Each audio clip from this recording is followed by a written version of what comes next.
Part 2. Mga classmates, imagine a teacher whispering secrets to a few trusted students while the rest of the class just hears parables and riddles. What if I told you that how you listen to God's Word right now determines whether you'll thrive spiritually or starve to death? Sounds unfair to you, right?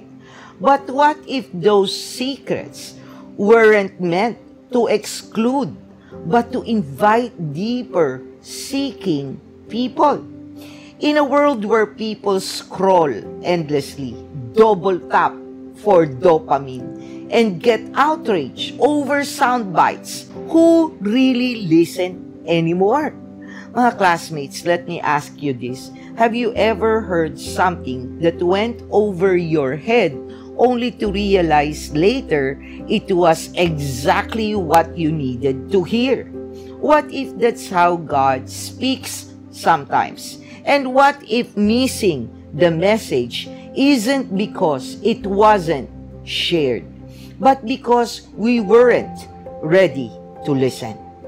In Mark 4, verses 10 to 20, mga classmates, Jesus pulls his disciples aside and says, "You want to know the secret of the parable? Pay attention, because most people hear but don't understand." And then he drops the bomb. The measure you use to listen is the measure God will use to bless you. Mga classmates, are you cheating yourself out of miracles? Today, let's dig into Mark 4 verses 10 to 20 and 21 to 25, where Jesus explains the mysterious parable of the sower and delivers a spiritual mic drop with a lamp, a measure, and a warning. But don't just think this is about ancient seeds and oil lamps, okay? No, this is about you, about what you hear, about how you hear, and what you do with it. This isn't just Bible study, mga classmates. This is a hearing test for your soul. But before we proceed, mga classmates, as usual, let's do the general housekeeping before we take the hearing test and get started. Don't forget to click that like button, subscribe to Pulot Aral, mga classmates, smash that notification bell so you can be updated every time I upload for our Bible reading and reflections. Videos like this get buried by the algorithm because talking about God is not trending, but we're here to change that. Correct, mga classmates? Share Pulot Aral if these reflections help you. And if you have not seen my own personal testimony related in Mark 4 Part 1, check it out after this. We spread God's Word because we love our neighbors. And salvation, mga classmates, is too urgent to stay silent. Drop your thoughts later on the comment section below so that we can have a discussion and the question will be revealed before the end of this video. Mga classmates, welcome to Pulot Aral. This is Doc Jean. Let's dive in.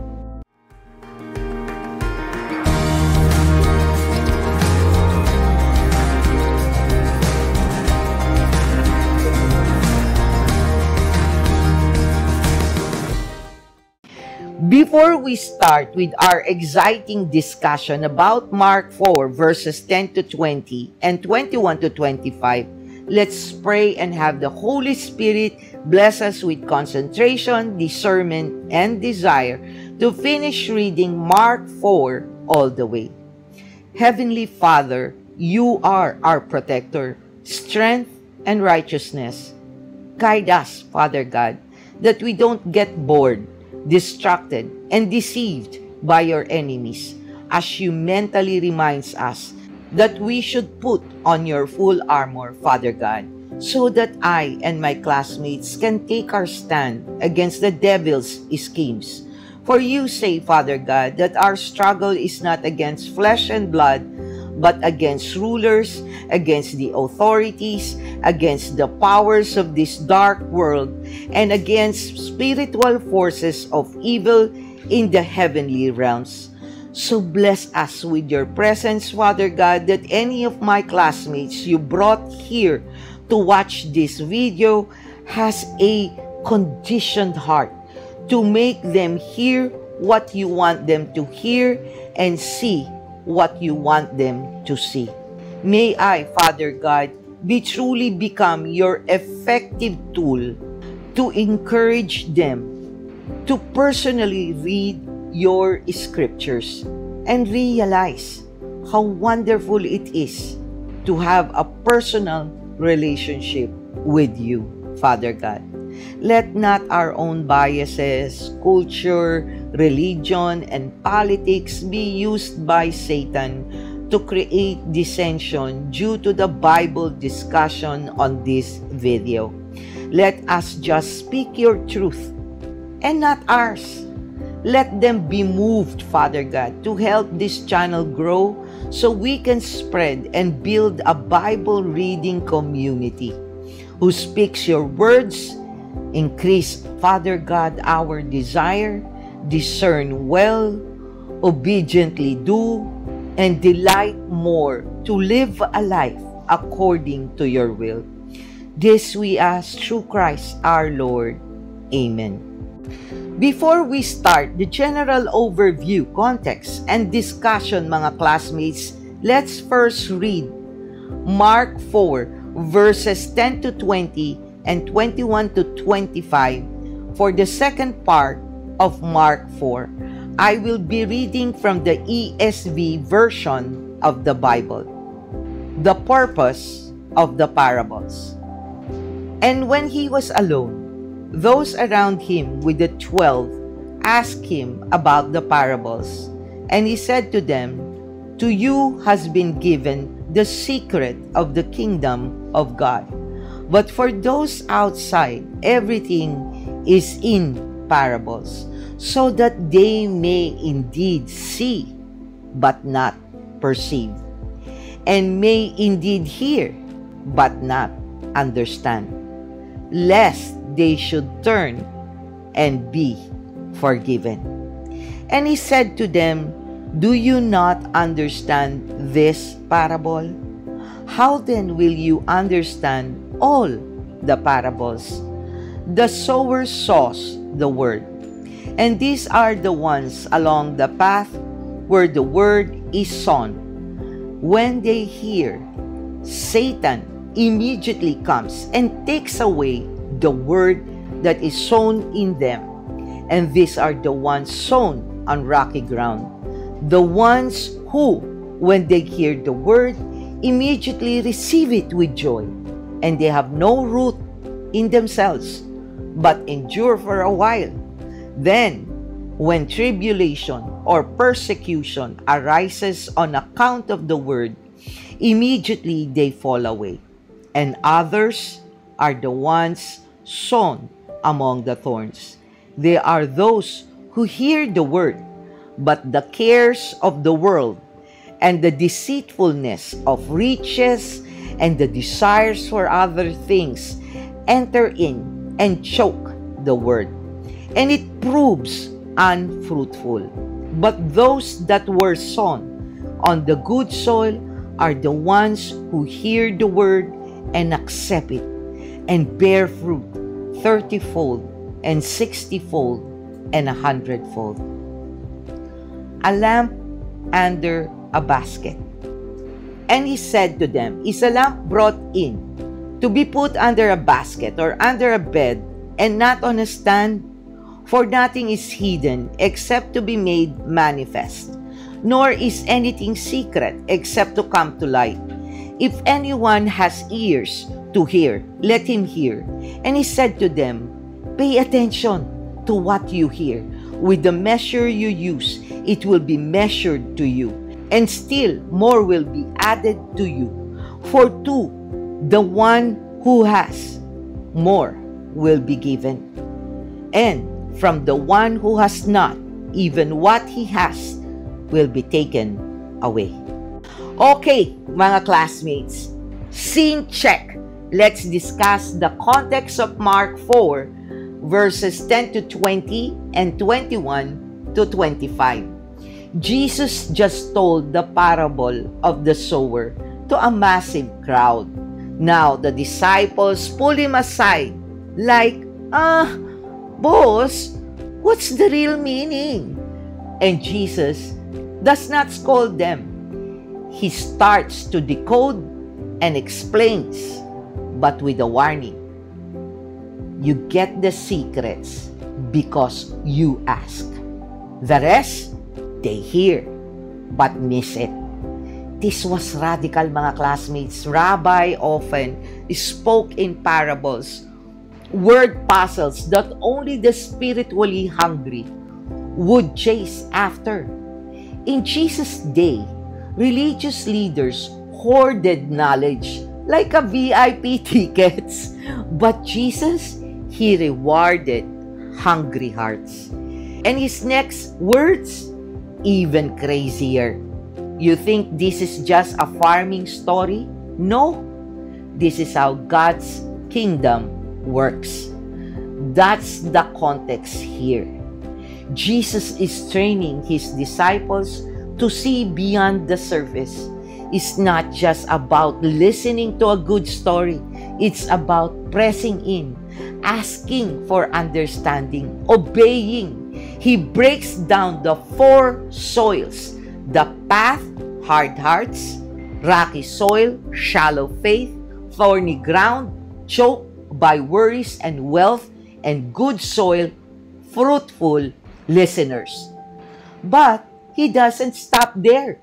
He talks about a lamp. You don't hide it under a bed, right? He says, what you receive, you'll get more, or lose even what you have. Tough love, mga classmates. Now, let's go to the Bible discussion and reflection of Mark 4, verses 10 to 20 and 21 to 25. What you do with what you hear matters. Jesus warns that if you don't steward what you received spiritually, even that will fade. This is not passive listening, mga classmates. This is kingdom accountability. Let's try to categorize, mga classmates, and check which one you belong to, or a combination, or all of it. Okay? Number 1, I already know this trap. Mark 4, verses 10 to 13. Ever skip a sermon because I've heard this before? That's exactly why Jesus said, listen or lose it.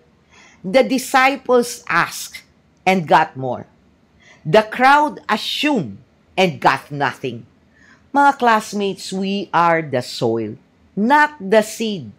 The word doesn't change, but the heart receiving it, that's on us.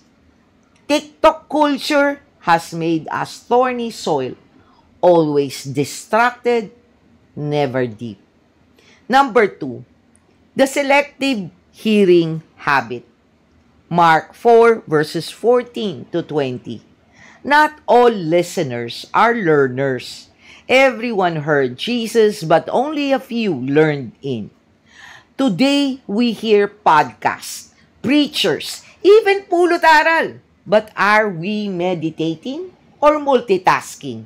It is like this, mga classmates. We love verses about blessings, but ignores ones about suffering.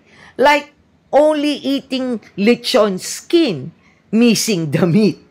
Jesus says, all my word is life. Stop cherry picking, mga classmates. Number 3, the I'll apply this later lie.